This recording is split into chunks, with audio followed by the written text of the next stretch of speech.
असली लड़ाई क्या है? What is real fight? नुक्कड़ों पर, गली चौराहों पर, सड़क पर या और कहीं पर भी अपने आप के गुस्से पर काबू न रख पाना या फिर अपने आप को कूल दिखाने के लिए खुद से कमज़ोर लोगों से लड़ने को ही लोग वीरता समझते हैं। क्या यही सच में ताकत की पहचान है? ये सब करके लोग अपनी वीरता नहीं बल्कि कायरता का परिचय देते हैं। अगर लड़ना ही है तो कोई बड़ी लड़ाई लड़ो ना, युद्ध क्यों नहीं लड़ते? सोचने वाली बात यह है कि क्या है दुनिया की सबसे बड़ी लड़ाई? तो मैं ऐसा समझता हूँ कि दुनिया की सबसे बड़ी लड़ाई वो होगी जो सबसे बड़ी प्रॉब्लम के खिलाफ होगी, सबसे बड़ी चुनौती के विरुद्ध। और दुनिया की सबसे बड़ी प्रॉब्लम्स हैं climate change, increasing crimes, harms and even torture of beloved animals and birds. भय, हताशा, गुस्सा, ये सब हमारे जीवन में तेजी से बढ़ते जा रहे हैं। जहाँ भी नज़र डालो हर चीज़ अस्त व्यस्त दिखाई देती है। जलवायु परिवर्तन इतनी तेजी से हो रहा है, एक्सट्रीम वेदर इवेंट्स रोज़ाना बढ़ रहे हैं, वाइल्ड लाइफ स्पीशीज़ आए दिन विलुप्त होती जा रही हैं, जंगल कटते जा रहे हैं और हालात दिन ब दिन दिन प्रतिदिन और बिगड़ रहे हैं। ऐसा लगता है जैसे कि हम एक अंधेरी सुरंग में फंस गए हैं, जहाँ से निकलने का रास्ता ढूंढना तो छोड़ो, हम इतने बेहोश हैं कि हमें पता तक नहीं कि सो कॉल्ड डेवलपमेंट के पथ पर नहीं बल्कि हम डिस्ट्रक्शन के पथ पर हैं।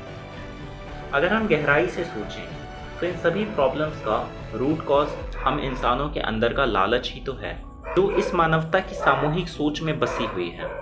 दुनियावी भौतिक चीज़ों का लालच, अपने आप को हर तरीके से और बड़ा बनाने की महत्वाकांक्षा, सत्ता का लोभ, जरूरत से अधिक धन का लालच और न जाने क्या क्या। यह इंसानी सोच जो सिर्फ अपने फायदे के बारे में जानती है, यही समस्या है और इसी से हमें लड़ना होगा। वरना यह है हम इंसान जिसे प्रकृति ने कस्टडी दे रखी है सभी की देखभाल करने की, चाहे वो पशु पक्षी हो या फिर बाकी और इंसान, हम ही उनके सबसे बड़े शोषक और एक तरह से दैत्य बन जाएंगे और काफ़ी हद तक बन ही रहे हैं। एक बात और कि यह लालच दूसरों की हानि बाद में सबसे पहले हमारा खुद का नुकसान करती है। हमें ही कई तरह के मानसिक घाव दे देती है, जैसे कि डर, लोभ, क्रोध, ईर्ष्या इत्यादि के रूप में, जो हमें अशांति के मार्ग पर अग्रसर कर देती है। ज़रूरत से अत्यधिक भौतिक चीज़ों को प्राप्त करने का लालच, और वो भी तब जब आप इन सब बातों के प्रति जागरूक नहीं हो, हमें एक अंधेरे मार्ग पर धकेल देती है।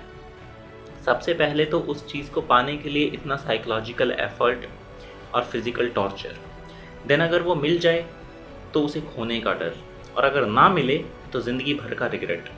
और जिसकी ज़िंदगी में मेंटल पीस ही ना हो तो फिर कैसी ज़िंदगी, कौन सा सक्सेस, क्या डिजिग्नेशन और किस काम का पैसा।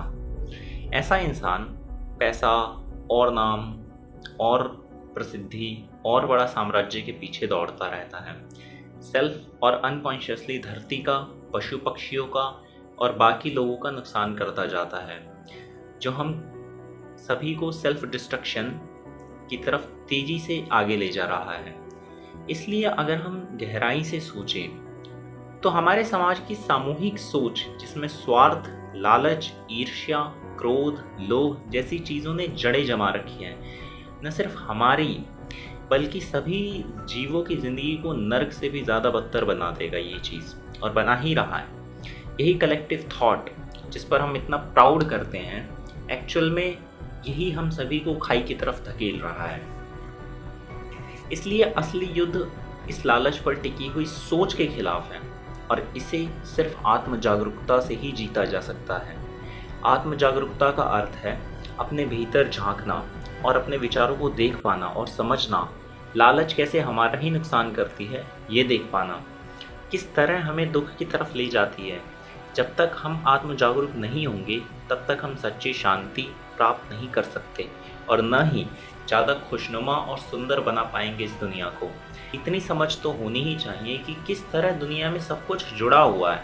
जो एक करता है उसका प्रभाव सब पर होता है, और जो सब करते हैं उसका प्रभाव उस एक पर होता है। ऐसा मत सोचो कि दूसरों का नुकसान करके तुम बच जाओगे, बल्कि तुम्हारी सज़ा तो सबसे पहले शुरू होगी। जब भी हम यह सोचते हैं कि इतनी बड़ी दुनिया में हमारा क्या ही इम्पैक्ट होगा, तो हमेशा ध्यान रखना, बदलाव एक से ही शुरू होता है।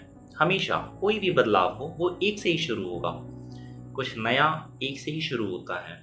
क्या होगा क्या नहीं वो सब बाद की बातें हैं, पर एटलीस्ट इतना सेटिस्फैक्शन तो रहेगा ना कि हमने दुनिया का कुछ नुकसान करने की कोशिश नहीं की, एटलीस्ट कोशिश की कि हमसे दुनिया का कुछ नुकसान ना हो जाए, और शायद हम सुकून से दुनिया को और सभी जीवों को मुस्कुराते हुए चेहरे के साथ अलविदा कह सकेंगे। So always remember, real fight is not the physical force or the mental tactics you use to put somebody down. It is against the very collective thought of this society. And the only weapon we all have is self-awareness. Otherwise, there is no hope.